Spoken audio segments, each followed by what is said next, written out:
রাসূল ইসলাম বলতেন, আল্লাহ আমার আর আমার গুনার মাঝে এতটুকু দূরত্ব করে দাও, পূর্ব থেকে পশ্চিম যত দূর আমার আর আমার গুনার বোঝার মাঝে এতটুকু দূরত্ব তুমি করে দাও। সাদা কাপড় যেমনি ধুয়ে ফকফকা করা হয়, আল্লাহ আমাকে তুমি গুনামুক্ত করে ফকফকা সাদা বানিয়ে দাও, শুভ্র বানিয়ে দাও। আল্লাহ আমাকে তুমি বরফ দিয়ে, ঠান্ডা পানি দিয়ে, তুষারপাত দিয়ে ধুয়ে আমার গুনাহগুলো তুমি পরিষ্কার করে আমাকে তুমি নিষ্পাপ করে দাও। সূরা ফুরকানে আল্লাহ বলেছেন যে মূর্খরা যখন অনর্থক তর্ক করতে আসতে চায়, বিশ্বাসীরা তাদের সাথে ওই ফাঁদে তারা পা দেয় না। তারা কি করে? সালাম দিয়ে কেটে পড়ে। সব নষ্ট হতে পারে, মুমিনের নামাজ নষ্ট হতে পারে, নামাজকে হেফাজত করতে হবে। হাফিদু আলাস সালাওয়াত, আল্লাহ বললেন তোমাদের নামাজগুলোকে তোমরা হেফাজত করো। আগের যুগের উম্মতেরা সিনাগোগে না গেলে ইবাদত করতে পারতো না, চার্চে না গেলে ইবাদত করতে পারতো না, কিন্তু আমরা মসজিদেও নামাজ পড়তে পারি, বাইরেও পড়তে পারি। পাঁচটা বিশেষ বৈশিষ্ট্য আল্লাহ তাআলা বিষ্ণু ইসা ইসলামকে দিয়েছিলেন। এর মধ্যে একটা হচ্ছে জুইলাত লি আল আরদু কুল্লুহা মসজিদান ওয়া তাহুরা, আল্লাহ আমার জন্য পুরো জমিনটারে মসজিদ বানায় দিয়েছে। সবার তো শুধু সূরাতুল মুমিনুনের প্রথম 10টি আয়াতের বিশেষ ফজিলত রয়েছে, তাৎপর্য রয়েছে। এই 10টি আয়াতের সংক্ষিপ্ত তাফসীর আমি আপনাদের সামনে পেশ করব ইনশাআল্লাহ বিইذنিল্লাহ। তো সূরাতুল মুমিনুন, আল্লাহ দেখেন মুমিনদের নামে সূরা দিয়েছেন সূরাতুল মুমিনুন, আবার কাফিরদের নামেও একটা সূরা ডেডিকেট করেছেন। সূরাটার নাম কি বলেন তো? সূরাতুল কাফিরুন। আবার মুমিনুন না কাফিরুন না, মাঝামাঝি আল মুনাফিকুন, তাদের নামও আল্লাহ একটা সূরা দিয়েছেন, সূরাতুল মুনাফিকুন।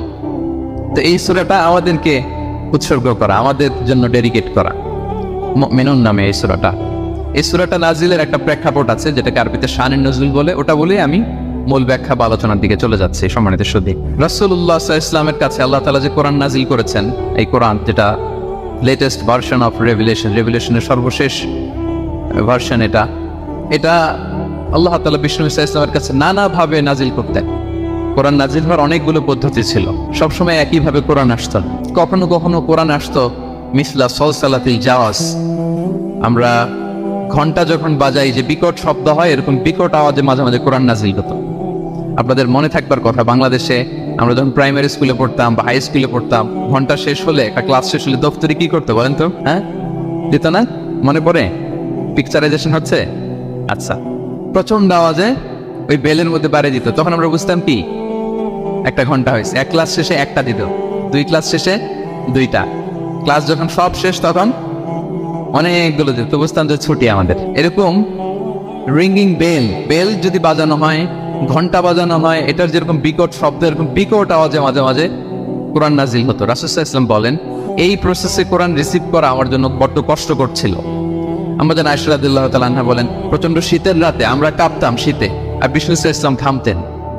ওয়া ইন্না জাবিনাহু লা ইয়াতাফাসসাদু আরাফান, আমরা শীতে কাঁপতাম, কম্বল জড়িয়ে রাখতাম, আর বিষ্ণুনবীর কপাল বেয়ে ঘাম ঝরতো। সুবহানাল্লাহ বিহামদিহি।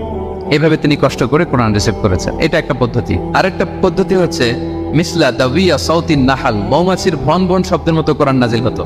যখন নাজিল হতো, রাসূল সাল্লাল্লাহু আলাইহি ওয়াসাল্লামের মুখের সামনে, চেহারার সামনে মৌমাছি ভন ভন ভন ভন করলে যেরকম সাউন্ড, এরকম একটা সাউন্ড হতো।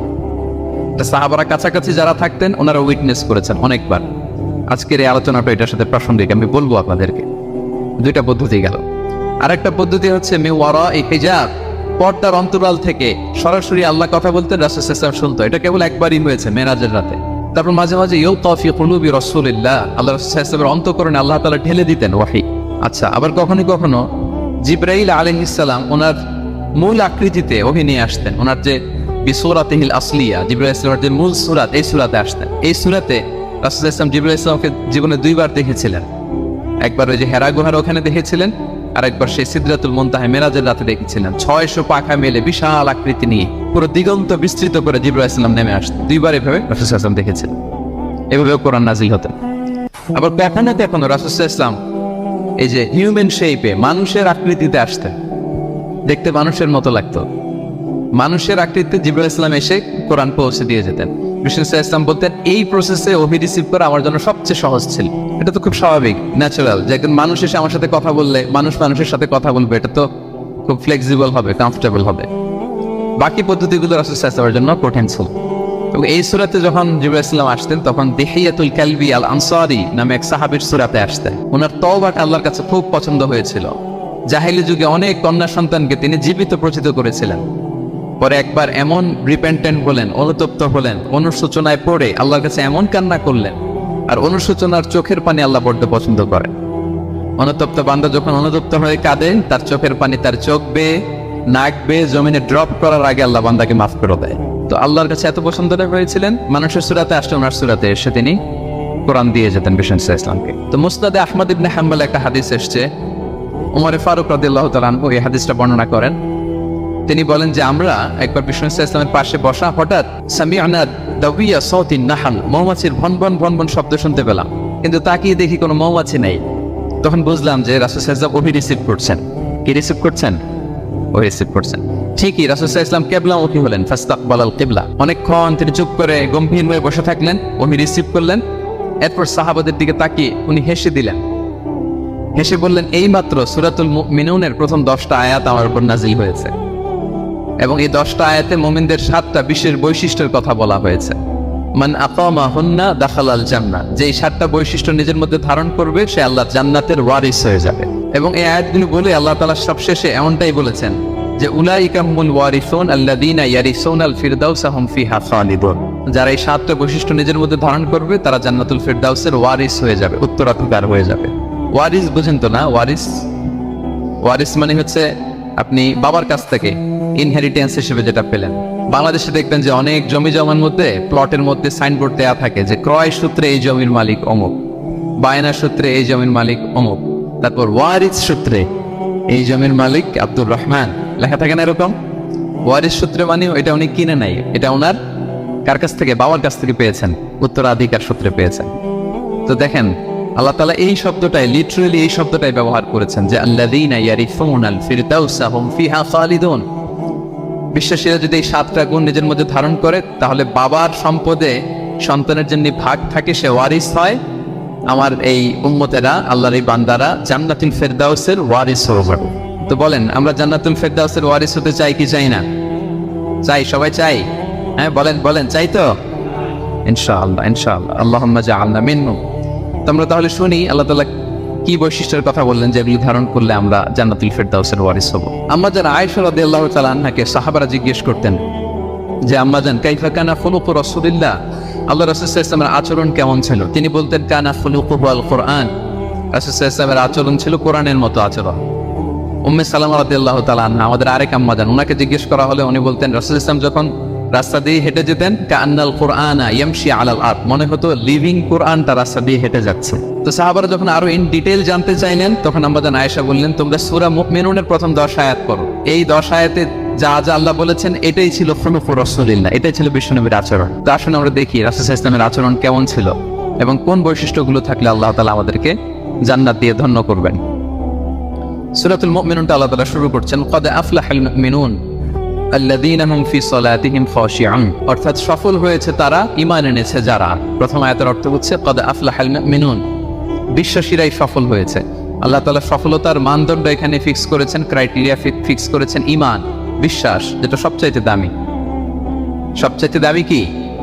ঈমান, সবার উপরে ঈমান। এজন্য যারা ঈমান এনেছে আল্লাহর উপর, যারা বিশ্বাস স্থাপন করেছে তারাই সফল হয়েছে। তো এই বিশ্বাসীদের কিছু গুণাবলী থাকতে হবে, কিছু ফিচার থাকতে হবে, তবেই তারা জান্নাতের ওয়ারিস হবে। সেগুলো কি আল্লাহ শুরু করছেন। আল্লাহ বললেন প্রথম বৈশিষ্ট্য হচ্ছে আল্লাযীনা হুম ফি সালাতিহিম খাশিউন। 7টা বৈশিষ্ট্যের প্রথমটা বলতেছি, সফল হয়েছে বিশ্বাসীরা, ওই বিশ্বাসীরা যারা তাদের সালাতে বিনয়াবনত থাকে, বিনম্র থাকে। সালাত যখন আদায় করে তারা খুশু খুদুর সাথে সালাত আদায় করে, এটা হচ্ছে প্রথম বৈশিষ্ট্য। বিনয়ের সাথে, খুশু খুদু মানে হচ্ছে অন্তরের একাগ্রতা এবং অঙ্গ প্রত্যঙ্গের একাগ্রতা। খুব সহজে আপনার অন্তরটাও থাকবে, এখানে আল্লাহর ভয় থাকবে, একাগ্র চিত্তে আপনি আল্লাহকে স্মরণ করবেন, আবার অঙ্গ প্রত্যঙ্গগুলোও ঠিক থাকবে, এগুলো নড়াচড়া করবে না। আমরা অনেকে সালাতে দাঁড়ালে খুব বেশি নড়াচড়া করি, সালাতে কিন্তু খুব বেশি মুভমেন্ট করা যায় না, এটা নিষেধ। খুব জরুরি প্রয়োজন ছাড়া মুভমেন্ট করা নিষেধ। আল্লাহ বলেন আল্লাযীনা হুম ফি সালাতিহিম খাশিউন, প্রথম বৈশিষ্ট্য হচ্ছে যারা তাদের সালাতে বিনয়াবনত থাকবে, একাগ্র চিত্তে সালাত আদায় করবে। এতটা একাগ্র চিত্তে তারা অন্তরের মধ্যে এই উপলব্ধি ধারণ করবে যে আমি যে ইবাদত করছি এটা আল্লাহ দেখছেন, Allah is watching me, Allah is observing me, আল্লাহ তাআলা সরাসরি দেখছেন। এবং রাসূল সাল্লাল্লাহু আলাইহি ওয়াসাল্লাম এটাই বলেছেন যে আনতা আবুদাল্লাহ কাআন্নাকা তারাহু ফাইন লাম তাকুন তারাহু ফাইন্নাহু ইয়ারাক, এমন ভাবে ইবাদত করো মনে করো যে তুমি আল্লাহকে দেখছো। আর এটা যদি ভাবতে, এই উপলব্ধি আনতে যদি কষ্ট হয় তাহলে অন্তত এতটুকু তো ভাবো যে আল্লাহ তোমায় দেখছেন, আল্লাহ আমাকে দেখছেন। এই ভাবনাটা অন্তরে আনা যায় না চাইলে? চাইলেই আনা যায়। আমরা যেন এই উপলব্ধিটা নিজেদের মধ্যে রিয়েলাইজেশনটা বিল্ড আপ করার চেষ্টা করি যে আমি যে মুসল্লায় দাঁড়ালাম, এই যে আমি কেমন লাইল করতেছি, এই যে তারাবিতে আমি বিশ্বকাপ পড়তেছি লম্বা সময় ধরে, আল্লাহ কিন্তু দেখছেন। আমার সিজদা, আমার রুকু, এগুলো আল্লাহ তাআলা সরাসরি কি করছেন? দেখছেন। এই ফিল নিয়ে যদি আপনি সালাতে দাঁড়ান, এটা হচ্ছে খুশু। সাহাবারা এতটা বিনয়বনত ভাবে একাগ্র চিত্তে নিমগ্ন হয়ে সালাতে প্রবেশ করতেন, মরুভূমির মাঝখানে ওনারা সালাত পড়ার সময় মাঝে মাঝে মরুভূমির পাখি এসে ওনাদের কাঁধে বসে যেত, মাথায় বসে যেত। পাখিগুলো মনে করতো এগুলো হয়তো খেজুর গাছ টাছ কিছু একটা হবে। কি হবে? খেজুর গাছ হয়তো হবে। আবার যখন রুকুতে যেতেন, পাখি উড়াল দিত। তার মানে কি, খুব বিনয়বনত ভাবে বিনম্র চিত্তে ওনারা সালাত আবার করতেন। তাহলে এটা হচ্ছে প্রথম বৈশিষ্ট্য। প্রিয় ভাইরা, আমরা যেন সালাতে অত্যন্ত বিনয়ের সাথে একাগ্র চিত্তে with full of solemnity and submission, একটা সাবমিসিভ ভাব যেন আপনার থাকে, যে আপনি নিজেকে সর্বোচ্চ উজাড় করে নিজেকে আল্লাহর কাছে পেশ করছেন।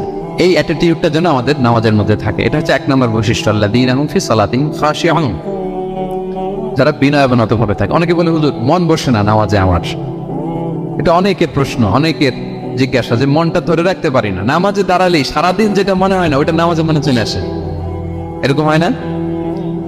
সারাদিন এটাকে কি যেন ভাবতেছিলাম মনে নাই, নামাজে দাঁড়ালেই মন চলে আসে। তারপরে মনকে আরবিতে বলে, অন্তরকে বলে কলব। কলব মানে যেটা খুব নড়াচড়া করে, মুভমেন্ট করে, ওইটাই কলব। মন দেখবেন এদিকে ছোটে ওদিকে ছোটে। ওই যে আমরা ছোটবেলায় একটা গান শুনতাম, গানটা হচ্ছে পাগল মন, মন কেন এত কথা বলে। মানে মন এদিকে ছোটে ওদিকে ছোটে, মনকে ধরে রাখা বড্ড জটিল, কষ্টকর। তো এটা স্বাভাবিক। অনেকেই বলে, হুজুর আমার মন থাকে না নামাজে, একাগ্র চিত্তে নামাজ তো আদায় করতে চাই, কিন্তু মনটাকে ধরে রাখা যায় না। তো কিভাবে এই খুশু ফুদু সাবমিসিভনেস আপনি কিভাবে বাড়াবেন, এটাও বিষ্ণু সাহেব আমাদেরকে ইনস্ট্রাক্ট করেছেন, গাইড করেছেন।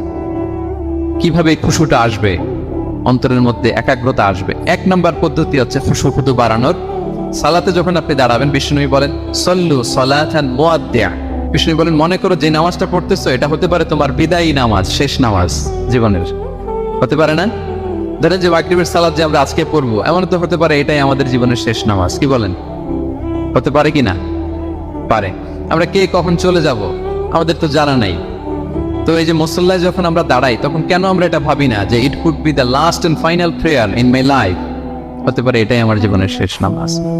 এটা যদি আপনি ভাবতে পারেন, তখন দেখবেন ঠিকই আপনার একাগ্রতা, সাবমিসিভনেস এটা বাড়তেছে। আপনাকে যদি বলা হয় যে আজকে রাত 10টায় তোমার দুনিয়ার সফর শেষ, নতুন স্টেশনে যেতে হবে, আলামুল বারজাকে, তোমার শেষ, তোমার মৃত্যু হয়ে যাবে। আজকে যে মাগরিব আর এই যে এশা আর যে তারাবির সালাত, এটাই তোমার লাস্ট আওয়াজ, যাও এটাই তোমার লাস্ট চান্স। এটা যদি আজকে আমরা জানি, এই হলরুমে যারা আছে, যদি এটা জেনে যায় যে আজকের তারাবিটাই শেষ তারাবি, শেষ সুযোগ, বলেন তো আমাদের অবস্থা কি হবে? প্রতিদিন ধরেন যে মাগরিবের নামাজের পরে একটু নিউজ দেখেন, একটু ফেসবুকে ঢুকেন, আজকে তো ঢুকবেন তাই না? ঢুকবেন কি করবেন আজকে? আল্লাহ, সব বাদ দিয়ে ওযু করে আতর মেখে জায়নামাজটা ভিজিয়ে দীর্ঘ কিয়ামুল লাইল করবেন। সিজদায় পড়ে চোখের পানি দিয়ে জায়নামাজ ভিজিয়ে দেবো আমরা, ঠিক কিনা? কারণ আমি নিশ্চিত হতে পেরেছি এটাই আমার শেষ নামাজ। তো এটা তো প্রত্যেক সালাতের ক্ষেত্রেই আমাদের প্রযোজ্য। আসলে আমরা যে নামাজ পড়ি, যে কোনো নামাজে তো আমার শেষ চান্স হতে পারে। কি বলেন? হতে পারে কি পারে না বলেন তো? পারে। এই টেকনিকটাই রাসূল সাল্লাল্লাহু আলাইহি ওয়াসাল্লাম শিখিয়েছেন, বলেছেন সল্লু সালাতান মুআদ্দিয়া। মনে করে এটাই হতে পারে তোমার জীবনের শেষ নামাজ। আমাদের ইউনিভার্সিটিতে ইমাম বেসার, যিনি চিফ ইমাম, উনি নামাজের আগে একটা চমৎকার অ্যানাউন্সমেন্ট দেয়। উনি বলে যে লেটস পারফর্ম দিস সালাহ as if this is our last and final prayer. চলুন এমন ভাবে নামাজটা পড়ি, ভাবি যে হতে পারে এটাই আমার জীবনের শেষ নামাজ। তাহলে সম্মানিত, শুধু এই ভাবনাটা নিয়ে যদি আমরা মুসল্লায় দাঁড়াই, দেখবেন যে ওই দিন আপনার মনে দৃশ্যদিক যাবে না, একটা ভয় কাজ করবে যে হায় রে, হতে পারে এটাই আমার লাস্ট চান্স, আর আমার রবকে সিজদা দেওয়ার সুযোগ হয়তো আমি আর পাবো না। তাহলে এখন থেকে আমরা সালাতে যখন দাঁড়াবো, এটা ভাববো যে this could be my last chance in my life. হতে পারে এটাই শেষ চান্স, আমি একাগ্র চিত্তে আমার সালাতটাকে আল্লাহর কাছে উপস্থাপন করি। কি বলেন, পারা যাবে তো ইনশাআল্লাহ? খুশু খুদু বাড়ানোর 1 নম্বর টিপস। খুশু খুদু বাড়ানোর 2 নম্বর টিপস হচ্ছে তাড়াহুড়ো না করা। আমরা অনেকে তাড়াহুড়ো করি, রুকু থেকে হুট করে দাঁড়িয়ে যাই, তারপরে সোজা হয়ে দাঁড়িয়ে না থেকে তাড়াতাড়ি সিজদায় চলে যাই। 2 সিজদার মাঝখানে ধীরস্থির ভাবে বসার কথা, আমরা না বসে 2য় সিজদায় চলে যাই। এই প্রবণতা আমাদের অনেকের আছে না? এটা কিন্তু নিষেধ।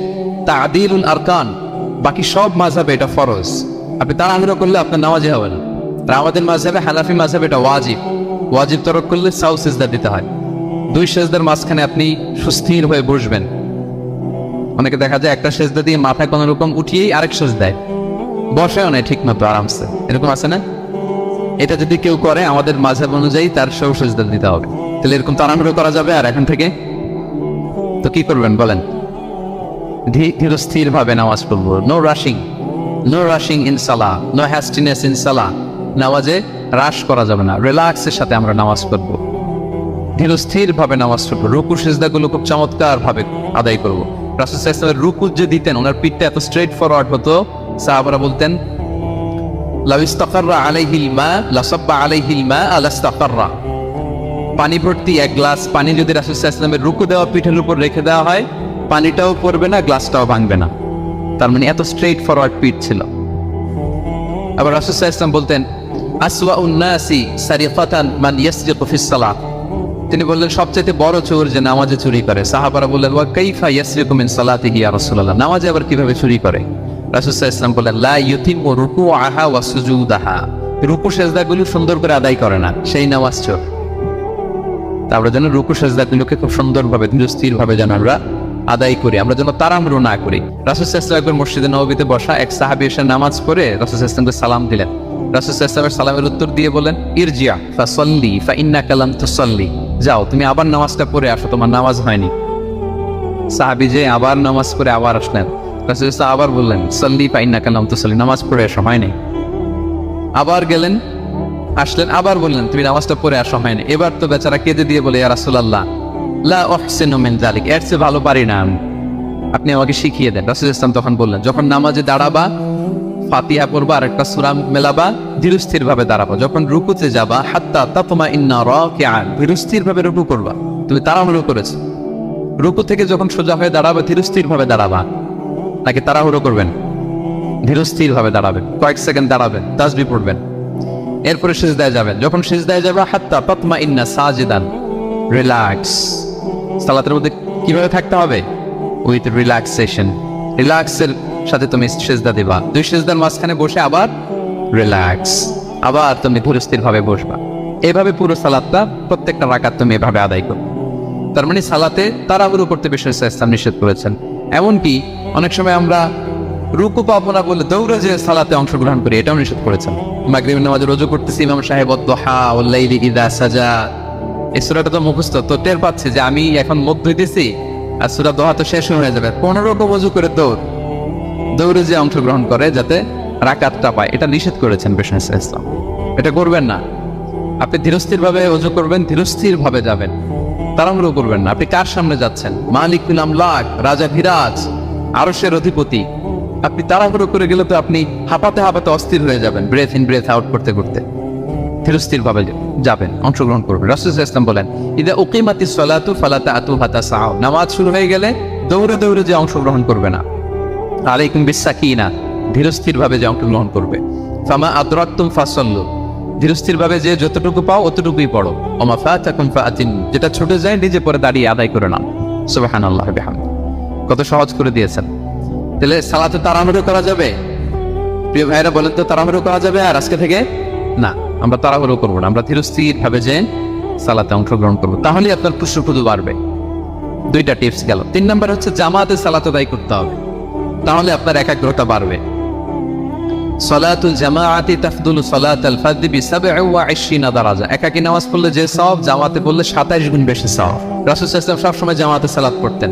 ইন্তেকালের আগেও এই সালাতের ব্যাপারে তিনি আমাদেরকে ওসিয়ত করেছেন, বলেছেন আসসালাতু আসসালাত ওয়া মা মালাকাত আইমানুকুম। ইন্তেকালের আগ মুহূর্ত, এখন রুকু কবজ হবে, এর আগে উনি কি বলেছেন? সালাত, উম্মতেরা সালাত, নামাজ যেন নষ্ট। উমর ফারুক রাদিয়াল্লাহু তাআলা আনহুর সময়ে একজন অগ্নি উপাসক ছিল, তার নাম আবু লুবলু আল মাজুসি। উনি মুগীরা ইবনে শুআবা রাদিয়াল্লাহু তাআলা আনহু নামে এক সাহাবীর দাস ছিলেন, মুকাতাব দাস। কন্ট্রাক্ট ছিল যে এত টাকা দিলে তাকে আজাদ করা হবে। তো এই অগ্নি উপাসক মাজুসি এসে উমর ফারুককে বলে, খলিফাতুল মুসলিমিন, আমার মালিক সাহাবী মুগীরা আমার কাছে প্রতিদিন অনেক টাকা চার্জ করে। উনি বললেন তাই নাকি, কত চার্জ করে? বলে যে এত চার্জ করে।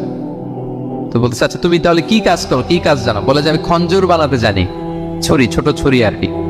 বলতেছে ওরে আল্লাহ, যারা খঞ্জর বানাতে জানে তারা তো অনেক টাকা মেক করে, সেই হিসাবে তো মুগিরা বেশি চার্জ করে না, অল্পই চার্জ করছে। সে ইনসাফ করলো, চার্জই করেছে। কিন্তু এই আবু নুরুল মাজুসির এই কথাটা পছন্দ হয় না, সে রাগান্বিত হয়ে গেল। ওই বলে, ওমর, সবার ক্ষেত্রে তুমি নরম আর আমাকে তুমি কঠিন নিয়ম শেখাও না, দাঁড়াও তোমাকে আমি দেখাচ্ছি। মনে মনে বলতেছে এটা। রেগে মেগে সে বাড়িতে এসে আজকে একটা খঞ্জর বানাইছে, 2 মুখ খঞ্জর। এটার হ্যান্ডেলটা মিডলে, এদিকেও মাথা ওদিকেও মাথা, এটা ধার করে প্রতিদিন 20 মাখায় এটাতে। আর মনে মনে বলে, ওমর দাঁড়াও তোমাকে আজকে আমি দেখাবো। তো ওমর ফারুককে আল্লাহ তাআলা স্বপ্নে দেখিয়েছেন যে একটা লাল মোরগ ওনাকে 3টা ঠোকর মেরেছে। উনি সাহাবাদের কাছে বলেছেন যে আমি স্বপ্নে দেখেছি একটা লাল মোরগ আমাকে 3টা ঠোকর মেরেছে। তো সে খঞ্জরকে ধার দিয়ে একদিন ফজরের নামাজে, ওয়াকানু ইউসাল্লুনা বিগালাস, ওনারা খুব অন্ধকার থাকতে ফজরের নামাজ পড়তো। সে বুরনুস, এক ধরনের জুব্বা যেটার মাথা আছে, ওটা পরে হুডির মতো, আর কি হুডি চেনেন তো না, হুডির মতো একটা জুব্বা পরে সে অন্ধকারে, সে তো আসলে অমুসলিম, সাহাবাদের সাথে পিছনে দাঁড়াইছে নামাজের বান করার জন্য, আর এই খঞ্জরটা নিয়ে গেছে সাথে।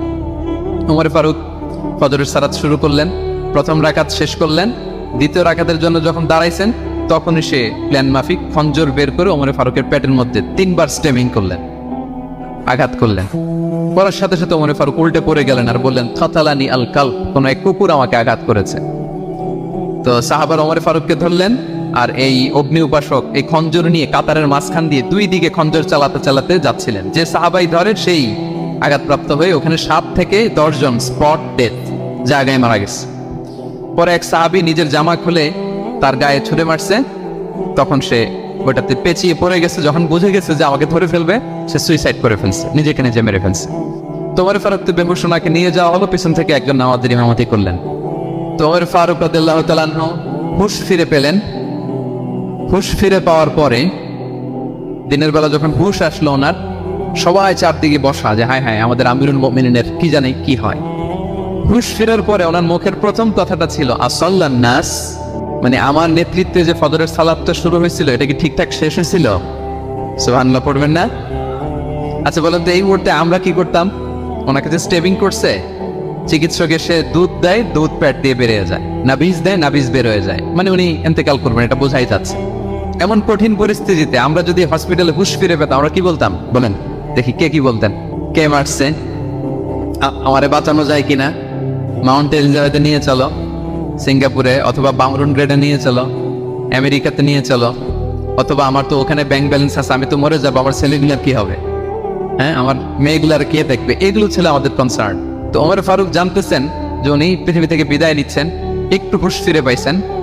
হুঁশ ফিরে পাওয়ার পরে প্রথম কথাটা ছিল আসল্লান নাস, লোকেরা কি নামাজ পড়েছিল? আল্লাহু আকবার। তাহলে এটা কত গুরুত্বপূর্ণ ইবাদত, কিভাবে এই সালাতকে সাহাবারা অফার করতেন। তো খুশু ফতুর সাথে যদি আমরা সালাত অফার করতে চাই, আমাদেরকে জামাতে পড়তে হবে। একাকি পড়লে দেখবেন মনে দিকে যায়, ওদিকে যায়, কয় রাকাত পড়ছে ভুলে যাই, এরকম হয় না? একাকি পড়তে গেলেন এটা করা যাবে না, জামাতে পড়তে হবে। সালাতে কি কি বলতেছেন এগুলোর অর্থ বুঝে যদি সালাত অফার করেন, তাইলে আপনার সালাতে মনোযোগ থাকবে। সুবহান রাব্বিয়াল আ'লা, সুবহান রাব্বিয়াল আযীম এর অর্থ সূরা ফাতিহা যে প্রতিদিন পড়ি, কি সুন্দর প্রার্থনা সূচক বাক্য। এর অর্থ কি? আল্লাহ সকল প্রশংসা তোমার, আল্লাহ তুমি দয়াময় মেহেরবান, আল্লাহ তুমি বিচার দিবসের মালিক, যেদিন তোমার আরশের ছায়া ছাড়া কোনো ছায়া থাকবে না। নবীদের যে পথে চালিয়েছে ওই পথে আমাদেরকে চালাও, যারা ভ্রান্ত হয়েছে, যারা তোমার ক্রোধের শিকার হয়েছে ওই পথে আমাদেরকে চালিও। কি চমৎকার চমৎকার কথা মালা দিয়ে আমরা এই দোয়াগুলো পড়ি। আমরা অর্থ বুঝি না বলে আমাদের হৃদয়ে টাচ করেন, ঠিক কিনা? দেখবেন আরব শায়েকরা যখন কিয়ামুল লাইল করে, তারাবির সালাত পড়ায়, অনেক অনেক আয়াতে ওরা ডুকরে ডুকরে কেঁদে ওঠে আওয়াজ করে।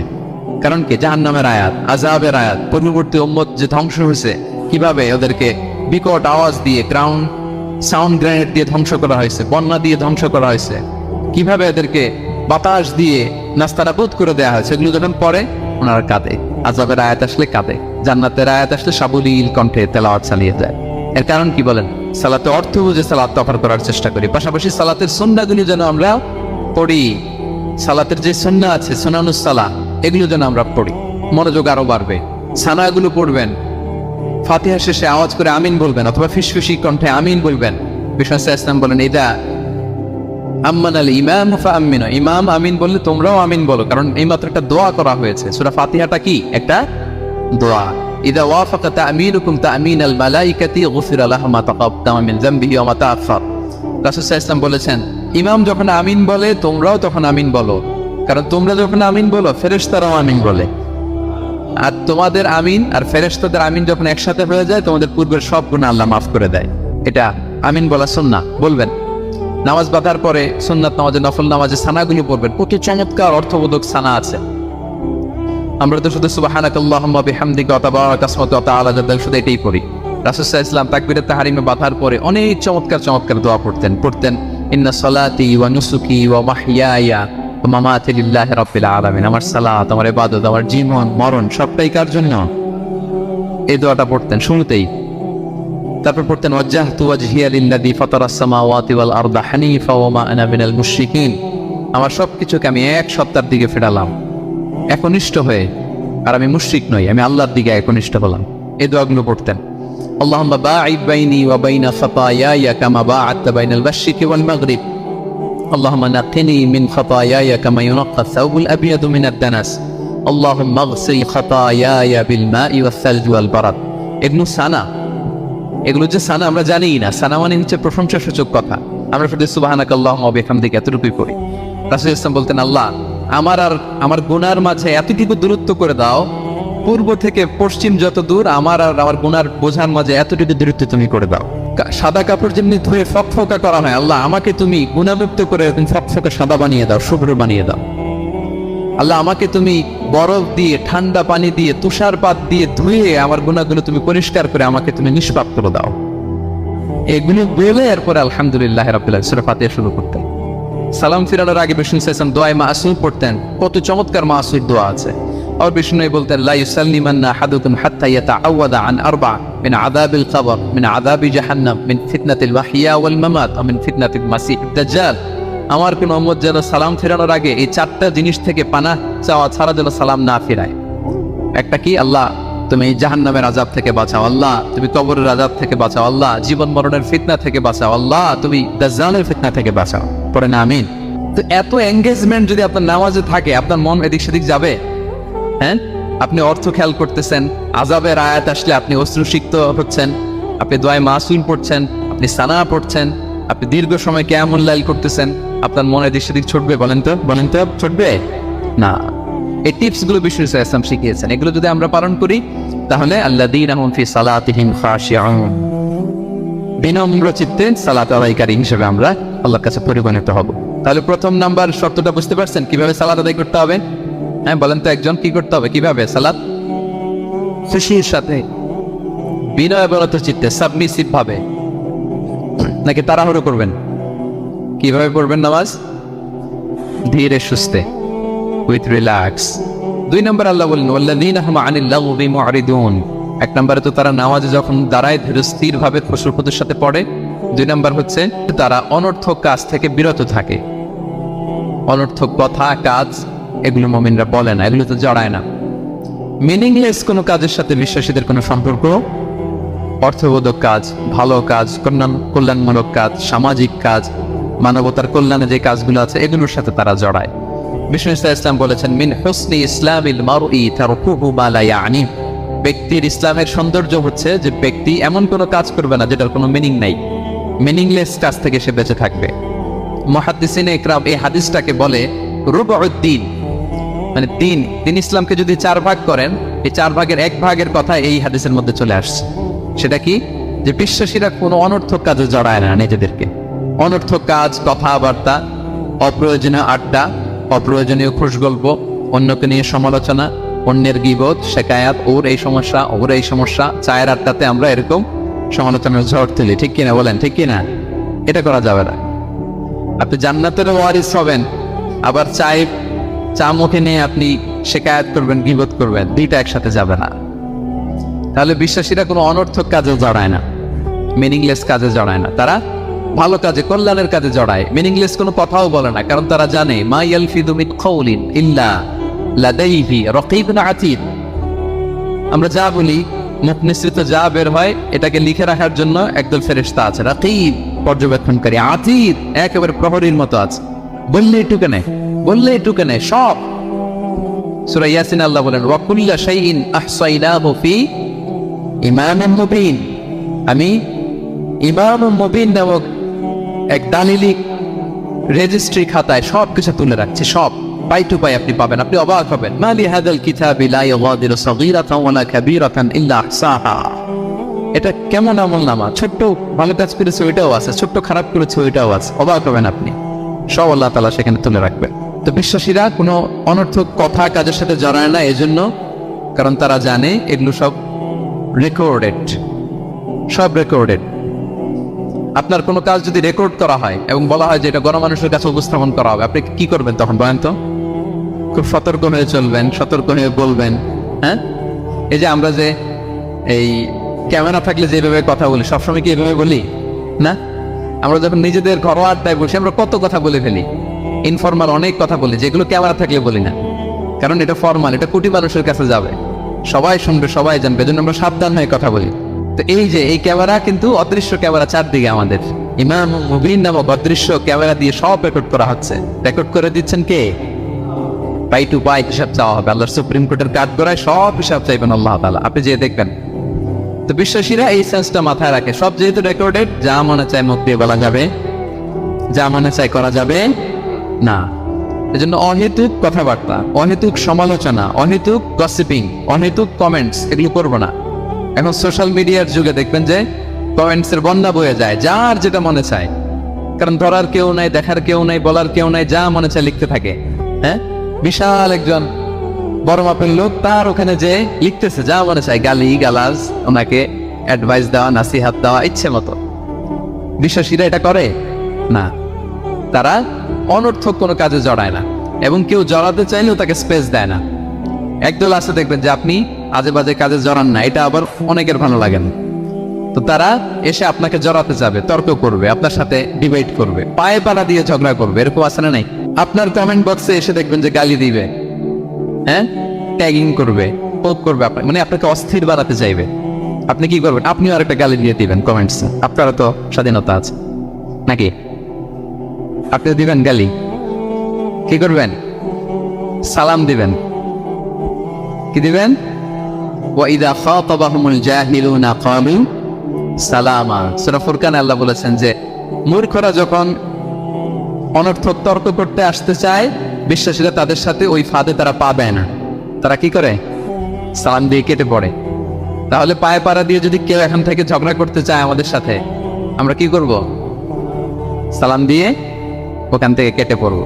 তাহলে বিশ্বাসীদের 2 নম্বর বৈশিষ্ট্য, ওয়াল্লাযীনা হুম আনিল লাগবি মুরিদুন, বিশ্বাসীরা অনর্থক কাজে জড়ায় না।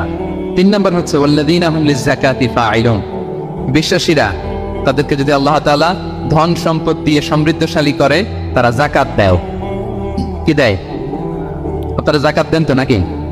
দেখে তো মনে হচ্ছে সবাই ব্যবসায়ী, হ্যাঁ, চেহারা দেখে মনে হচ্ছে মাশাআল্লাহ অনেক সম্পদের মালিক। যাকাত দিতে হবে। আমরা যে যাকাত দিই, এটা কি আমরা করুণা করি? বলেন তো না। যাকাত হচ্ছে গরিবের হক। ওয়াফি আমওয়ালিহিম হাক্কুন লিস-সাইলি ওয়াল মাহরুম, আল্লাহ বলে ধনীদের সম্পদে গরিবদের অধিকার আছে। তা আপনি যখন কারো অধিকার দিলেন, আপনি কি তার প্রতি করুণা করলেন? অধিকার কি করুণা বলেন তো? না। আপনার সম্পদে গরিবের অধিকার, আপনি করুণা করেন নাই, বরং আপনার থেকে যাকাত নিয়ে ওই গরিব আপনাকে করুণা করে গেছে। কারণ যাকাত নেয়া তার জন্য আবশ্যক না, আপনার দেয়া আবশ্যক। ও যদি বলে আমি যাকাত দিব না, তো আপনি কারে দিবেন? ও যাকাত গ্রহণ করে আপনাকে বাঁচালো। তাহলে credit goes to them, thanks goes to them. ইসলাম চায় এই যে অর্থনৈতিক তারল্য, এটা সমাজে সবার কাছে থাক। এক পাশে গাছতলা, আরেক পাশে পাঁচতলা, এরকম বিভাজন ইসলাম চায় না। ইসলাম চায় সবার হাতে টাকা পয়সা থাক। কাইলা ইয়াকুনা দুলাতান বাইনাল আগনিয়াই মিনকুম, টাকা পয়সা যেন শুধু ধনীদের মধ্যে সার্কুলেট না হয়, সবার কাছে যেন যায়। এজন্য আল্লাহ বলেন তোমাদের সম্পদে গরিবের অধিকার আছে। এটা করুণা না, এটা অধিকার। আর যদি এই ফরজ ইবাদত আপনি আদায় না করেন, আল্লাহ বলেন কঠিন শাস্তি তোমাদের জন্য অপেক্ষা করছে। আল্লাযীনা ইয়াকিজুনা আয-যাহাবা ওয়াল ফিদ্দাতা ওয়া লা ইউনফিকুনহা ফি সাবিলিল্লাহ ফাবাশশিরহুম বিআযাবিন আলীম। স্বর্ণ জমায়, রূপা জমায়, ব্যাংক ব্যালেন্স, যাকাত দেয় না, তাদের জন্য কঠিন আযাব, কঠিন আযাবের সুসংবাদ দিয়েছেন আল্লাহ। দুঃসংবাদ না, সুসংবাদ। মানে হেয় করে, তুচ্ছ করে আল্লাহ তাআলা বলেছেন। ছেলে ইংরেজি পরীক্ষায় ফেল করছে, মা বলে ফেল করছে না, পড়াশোনা তো নাই, তোমার বাবা আসুক, এমন মাইট দিবে, মাইট দিলে মজা টের বাবা। আচ্ছা বলেন তো, মাইট দিলে কি মজা লাগে না ব্যথা লাগে? কিন্তু মা কি বলছে? মজা টের বাবা। মানে ওরা তুচ্ছ করে, তাচ্ছিল্য করে বলছে, মায়ের তীব্রতা বোঝানোর জন্য বলছে যে এমন মাইট দিবে, টের বাবা দাঁড়াও। তোমার বাবা আসুক আজকে করে। আল্লাহ ওইটাই বললেন, এই সম্পদগুলোকে লোহার খুন্তি বানিয়ে জাহান্নামের আগুনে পোড়ানো হবে। 3 জায়গায় ছাকা দেওয়া হবে, তুকুয়া বিহা জিবাহুম, কপালে, পাজরে, পিঠে। আর বলা হবে হাযা মা কানাস্তুম, এগুলোই তুমি জমায় রাখছিলে, দাও নাই মানুষকে। Bank balance, FDR, fixed deposit, price bond, এটা সেটা দাও নাই তুমি। আর হাদিসে এসেছে সোজা আন আকরা, টেকো সাপ হবে, মোস্ট ভেনামাস স্নেক। সাপের মাথায় কিন্তু চুল গজায়, জানেন? সাপের মাথায় পশম আছে, কিন্তু যেই সাপের যেটা বেশি বিষাক্ত ওইটার মাথায় পশমও থাকে না বিষের কারণে। এরকম সাপ, এই সম্পদগুলো সাপ হয়ে ছোবল মারবে আর বলবে আনা মালুন, আমি তোমার প্রাইস বন্ড, আমি তোমার ব্যাংক ব্যালেন্স, আমাকে খাওয়ার জন্য তো রাখছিলে, আজকে উপভোগ করো। আল্লাহু আকবার, আল্লাহ আমাদেরকে হেফাজত করুক। সো যাদের সম্পদ আছে আমরা যেন জাকাত দেই, হিসেব করে করে যেন দেই। আপনাদের স্ত্রীদের যাদের অর্নামেন্টস জুয়েলারি আছে তারা যেন তাদের সম্পদের জাকাত দেয়। 25 গ্রাম যদি সোনা থাকে বা 595 গ্রাম যদি রূপা থাকে অথবা এই পরিমাণ সম্পদ থাকে, ভাবিরাও জাকাত দিতে হবে। এটা ইন্ডিভিজুয়াল ইবাদত। আপনার জাকাত আপনার, ভাবির জাকাত ভাবির। আপনি চাইলে টাকা দিয়ে হেল্প করতে পারেন, কিন্তু ওনারও হিসাব করতে হবে এবং এটা কম্পালসারি, দিতেই হবে, দিতেই হবে। তাহলে ওয়াল্লাযীনা হুম লিয-যাকাতি ফাঈলুন, 4 নম্বর হচ্ছে তারা জাকাত দেয়। 5 নাম্বার 6 নাম্বার আল্লাহ এক আয়াতে বলে ফেলেছেন ওয়াল্লাযীনা হুম লিআমানাতিহিম ওয়া আহদিহিম রাউন, বিশ্বাসীরা আমানতের হেফাজত করে আর কথা দিলে কথা রাখে। 5 নাম্বার হচ্ছে আমানতের খেয়ানত করে না বিশ্বাসীরা, কারণ আমানতের খেয়ানত করে এটা মুনাফিকের আলামত। ইযা তুমিনা খানা, বিষ্ণু বললেন মুনাফিকদের বৈশিষ্ট্য হচ্ছে ওদের কাছে আমানত রাখলে ওটা আর পাওয়া যায় না পরে। এমন লোক আছে না সমাজে, আমানত রাখলে আর পাওয়া যায় না। তারা কি মুমিন না মুনাফিক বলেন তো? ইন্নাল্লাহা ইয়া'মুরুকুম আন তুআদ্দুল আমানাতি ইলা আহলিহা, আল্লাহ বলেছেন যার আমানত তাকে বুঝিয়ে দাও। বিষ্ণু ইসা ইসলামকে মক্কার লোকেরা 2টা উপাধি দিয়েছিল, এক হচ্ছে আস-সাদিক, দুই হচ্ছে আল-আমিন। সাদিক মানে সত্যবাদী। কারা দিয়েছিল?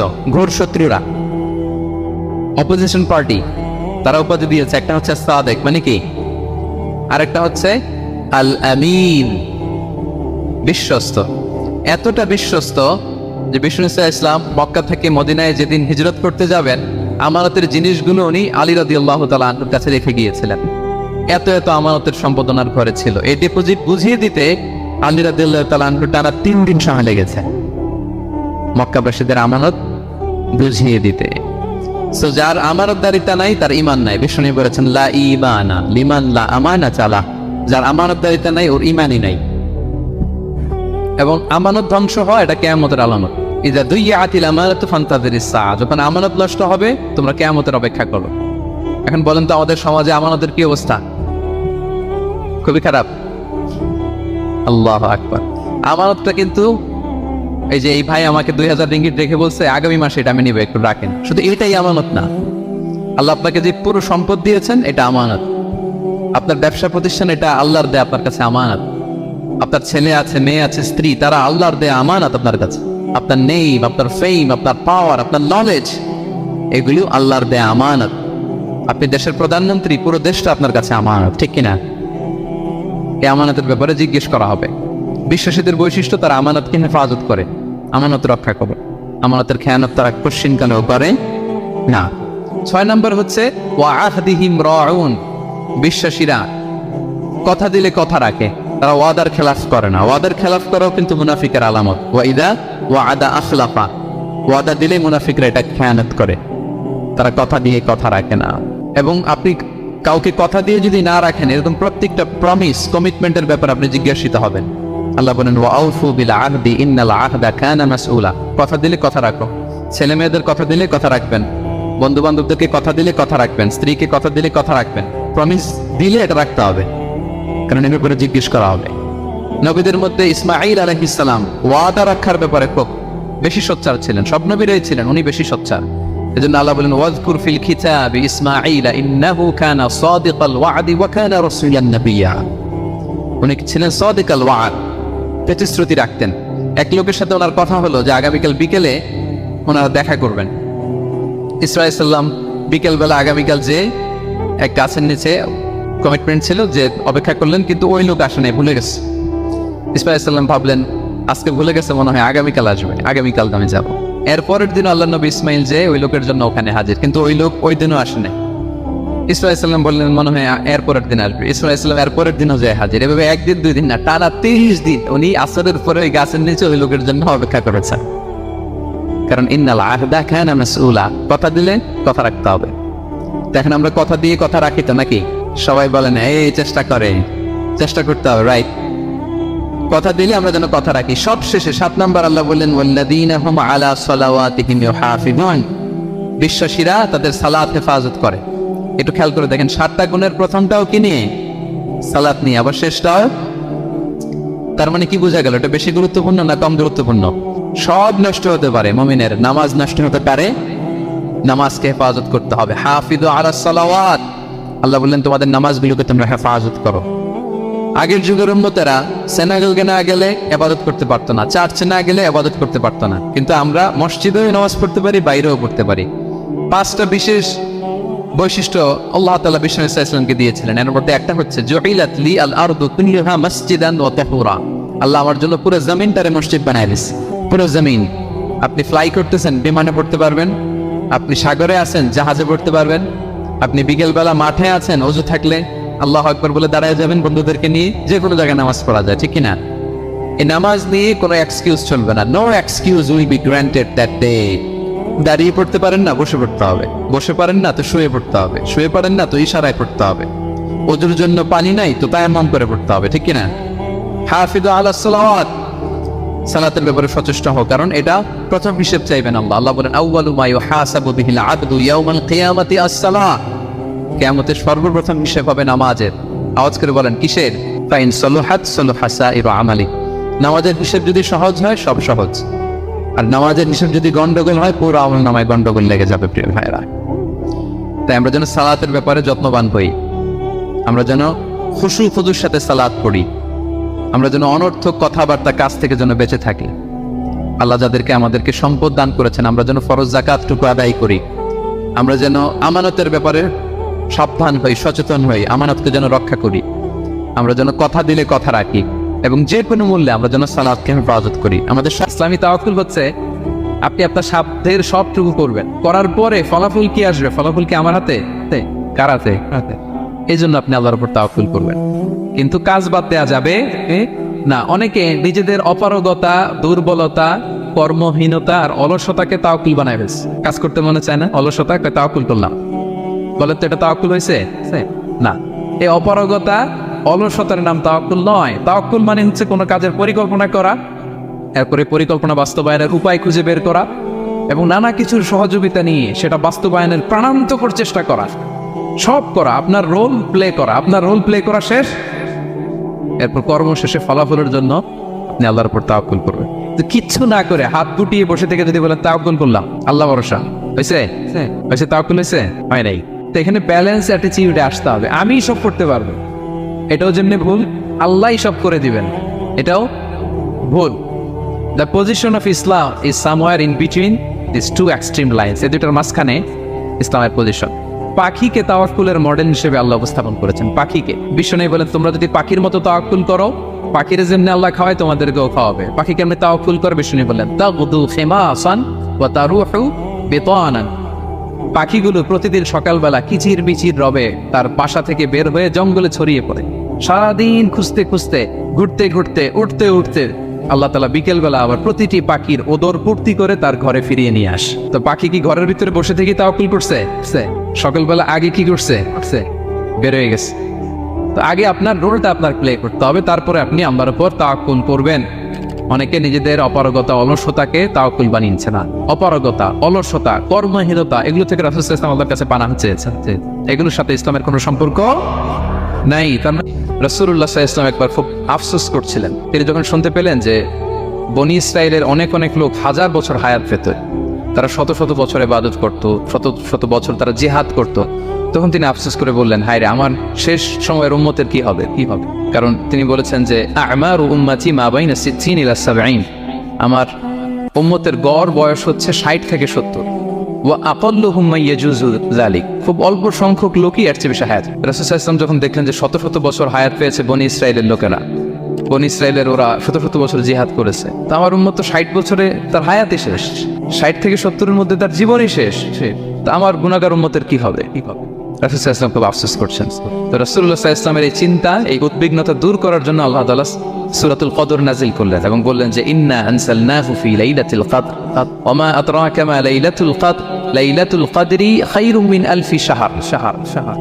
লাইলাতুল কদর, এই কদরের রাতটা হচ্ছে এমন রাত যেটা খায়রুম মিন আলফি শাহর, হাজার মাসের চেয়েও সেরা। 1000 মাস লাগাতার ইবাদত করলে যে সওয়াব, কদরের রাতে ইবাদত করলে এর সমান সওয়াব হবে নাকি? সমান হবে না। আল্লাহ তাআলা বলেছেন খায়রুম মিন আলফি শাহর, না এর চেয়েও শ্রেষ্ঠ, এর চাইতেও বেশি। 1000 মাসে, অর্থাৎ 1000 মাসে হয় 83 বছর 4 মাস। তো কদরের রাতে যদি আমরা ইবাদত করি তাহলে 83 বছর 4 মাস ইবাদত করলে যে সওয়াব, সে সওয়াব আল্লাহ তাআলা আমাদের আমলনামায় নসিব করবেন। তো আমরা যেন এই কদরের রহমত বরকত থেকে যেন আমরা বঞ্চিত না হই। তো রাসূল সাল্লাল্লাহু আলাইহি ওয়াসাল্লামকে সান্ত্বনা দেওয়ার জন্য যে হে নবী আপনি চিন্তিত হবেন না, বনি ইসরাইলের অনেক লোক 1000 বছর হায়াত পেয়েছে, শত শত বছর ইবাদত করেছে, জিহাদ করেছে, তারা হায়াত পেয়েছে বেশি কিন্তু তারা কদর পায়নি।